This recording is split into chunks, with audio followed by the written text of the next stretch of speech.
En pleine crise sociale aux Antilles, le gouvernement ouvre un débat sur la question institutionnelle d'une plus grande autonomie de la Guadeloupe, et se voit immédiatement accusé de lâchage, ou de recul face aux manifestants, par l'opposition de droite. Dans une allocution télévisée vendredi soir, le ministre des Outre-mer Sébastien Lecornu a expliqué que la question de l'autonomie a été posée, en creux, par les élus locaux eux-mêmes lors des discussions avec le gouvernement pour tenter de trouver une porte de sortie à la mobilisation, aux revendications multiples et émaillées de violence. D'après eux, la Guadeloupe pourrait mieux se gérer elle-même, et ils souhaitent moins d'égalité avec l'Hexagone, plus de liberté de décision par les élus locaux, a rapporté le ministre, assurant que le gouvernement est prêt à en parler, du moment que ces débats servent à résoudre les vrais problèmes des Guadeloupéens. Ces propos ont provoqué une volée immédiate de critiques à droite et au RN. L'unité de la nation remise en cause. Le candidat à l'investiture des Républicains pour la présidentielle Xavier Bertrand a fustigé cette proposition de moins d'État. Ce qui est en jeu, c'est l'unité de la nation, a mis en garde son concurrent LR Michel Barnier, tandis que pour Éric Ciotti, également dans la course à l'investiture, avec Macron, la République cède et recule face à la violence.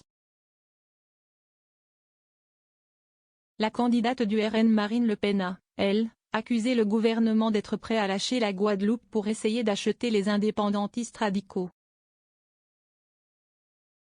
D'autres estiment qu'il se trompe de terrain en avançant une réponse institutionnelle à une crise profondément sociale.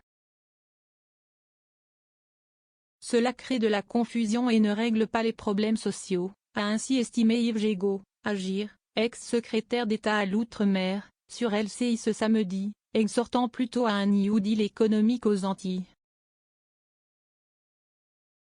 Mais une source gouvernementale, citant les précédents des crises de 2009 aux Antilles et 2017 en Guyane, estime que les annonces de tarmac lors de visites ministérielles coûtent des millions et ne résolvent rien. Une réponse politique à la crise. Gouvernement et majorité réfutent cependant toute velléité d'abandon de l'archipel. Il s'agit de construire une réponse adaptée à chacun, car chaque territoire ultramarin est singulier, a expliqué dans un tweet ce samedi la présidente LREM de la commission des lois de l'Assemblée nationale Yael Braun-Pivet, en disant stop aux caricatures. Victorin Lurel, sénateur socialiste de Guadeloupe et ex-président du Conseil régional, n'avait d'ailleurs pas hésité mercredi au Sénat à réclamer une réponse politique, pas seulement matérielle et financière. La question de confiance devra être tôt ou tard posée aux élites et au peuple guadeloupéen, celle du vouloir vivre ensemble. Voulez-vous, oui ou non, rester dans l'ensemble français? Il faudra bien faire tomber les masques, avait-il lâché.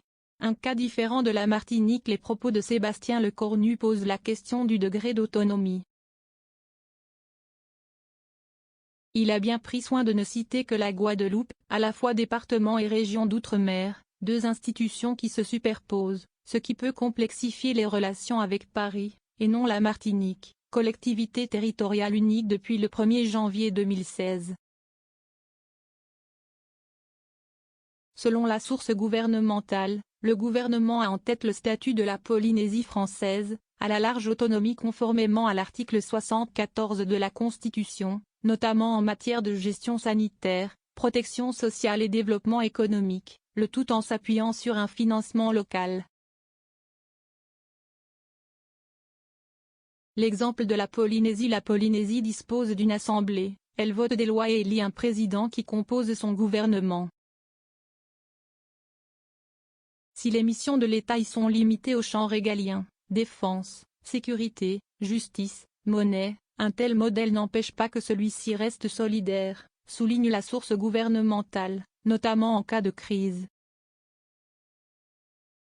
Pour le gouvernement, ouvrir ce débat pourrait permettre de placer les élus guadeloupéens face à leurs responsabilités. C'est aussi aux élus locaux d'aller au bout des débats qu'ils peuvent initier sur des questions comme l'autonomie, a insisté le ministre délégué chargé des comptes publics Olivier Dussault samedi sur LCI, en niant toute tentative de gagner du temps face aux manifestants. 33 commentaires 9 partages partagés sur Messenger, partagés sur Facebook, partagés sur Twitter, partagés sur Flipboard, partagés sur Pinterest, partagés sur LinkedIn, envoyé par mail, sauvegarder une faute, imprimé.